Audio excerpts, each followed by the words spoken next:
Welcome to Johnston Seed, Grow With Us. This morning we're going to be talking about we get a lot of questions on anaplasmosis. And as summer progresses in Oklahoma, the occurrence of anaplasmosis in beef cattle herds seem to intensify. Today we have Brayden Hawkins with us, our Sweetlix account manager, discussing some of the questions that come up on anaplasmosis. So welcome, Brayden. Thanks for having me on, Roger. I'm excited to be here. We'll get right into it here. And, first and foremost, Brayden, what is anaplasmosis? So anaplasmosis is an infectious blood-borne disease that's typically caused by the organism Anaplasma marginale. I hope I pronounced that right, but I think that's the scientific name for it. So it's a disease that is transmitted through the blood and it attacks red blood cells. So it goes through and when the body is trying to attack and treat and kill those infected red blood cells, it also harms the good ones that aren't infected. So it really takes a toll on cattle. Okay, and then another one of the questions, how is it transmitted? So there's a couple different ways that anaplasmosis is transmitted. The first one being mechanically. So anytime that you're working cattle and you have an infected animal and you're using the same needles or scalpels or dehorning instruments and you're using them on the same animals over and over, it can be transmitted that way. So mechanically, and that also includes biting insects like some sorts of flies. I think the most common way that we associate anaplasmosis transmission, though, is through its biological vector, which are fleas, or excuse me, not fleas, ticks. Ticks are what we hear, especially in parts of Oklahoma that are close to river bottoms, things like that, things along those lines, as the most common way that anaplasmosis is typically transmitted. Okay, what are some of the clinical symptoms of anaplasmosis, and do all cattle have the same issues? So a lot of it depends on the age of those cattle, and that's what makes this disease pretty unique. Younger cattle typically don't exhibit any clinical signs if they're infected less than a year old. You start getting to some of those older cattle, though. That's when you see the most severe symptoms, and a lot of those symptoms include depression, decreased feed intake, fever up to almost 107 degrees. You also see some anemia, paleness, and yellow mucous membranes, which is also why this disease is sometimes known as yellow fever. So some of those things that you just see in infected animals are very common symptoms for anaplasmosis as well. Okay, so there can be carriers of anaplasmosis that do not exhibit the symptoms. How can you know if any or carriers? How can you tell?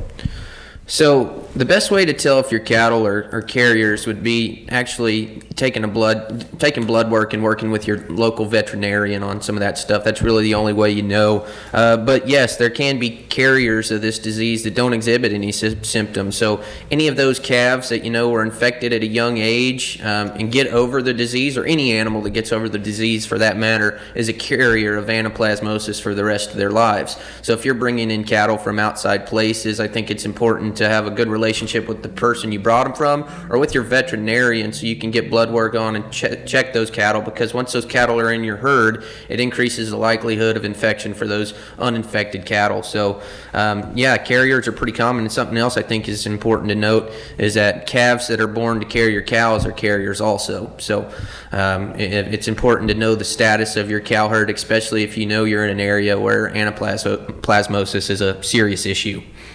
Okay, if the cattle are at risk for anaplasmosis, what are some of the steps the producer can take to reduce the risk or lessen the severity of the symptoms in the infected cattle? Sure. So I think first and foremost, just having a good working relationship with your veterinarian and having appropriate protocols that are designed for your areas is important. But the most common way to reduce the risk for anaplasmosis is to one, check all the cattle before we bring it in and try to just eliminate the likelihood likelihood or the chance of having that disease in your cow herd. But if you are exposed to it, a lot of people feed or inject some sort of oxytetracycline or chlorotetracycline, which is just a antibiotic. And obviously, you have to work with your vet to implement some of those protocols. And if you're doing a feed through, you have to have a VFD script. So those are all things to keep in mind, but really just having a sound management practice and knowing the status of your cattle is really important in helping prevent this particular disease.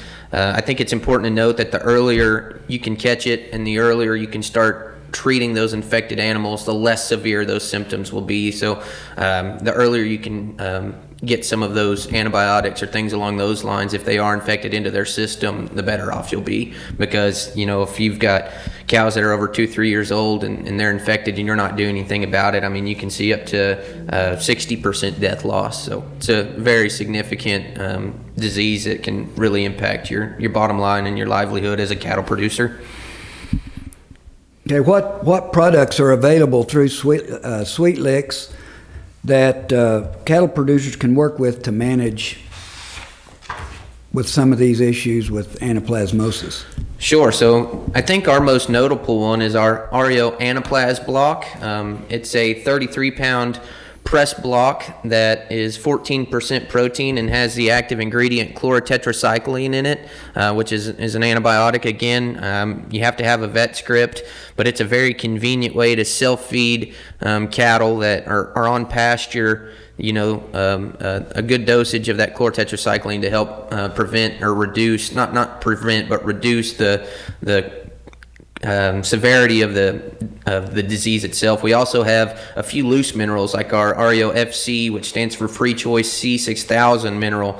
It's a 1-to-1 cal-phos ratio mineral with a solid trace mineral and vitamin package in it, and it's really got that high level of chlorotetracycline in it at the 6,000 gram per ton rate. So those are two of our really popular ones, and they're staples when it comes to helping reduce the impact of anaplasmosis for cattle producers all over the country. So. And that's one of the things too, that both of these products require a VFD from a veterinarian, so that's why it's very important that they work close with their vet to help, so they can help write the VFD and make sure that they're feeding the proper level they need. Absolutely. Couldn't have said it better myself. Okay, and people want to know find out more about Sweetlix products and anaplasmosis. Where can you direct them? Sure. So the first place I like to tell people is our website, which is www.sweetlix.com, or you can reach out to your local Sweetlix account manager. And obviously, for those of you that are in Johnston Seed's trade area, they can help you out with all of your Sweetlix needs. So reach out to anybody at Johnston Seed, and they'll take good care of you. Yeah, thank you, Brayden, for your time today and your expertise in this area. Thank you again for taking the time out to answer these questions and work with us, and we look forward to working with you soon. Thanks. Thanks, Roger. I really enjoyed it.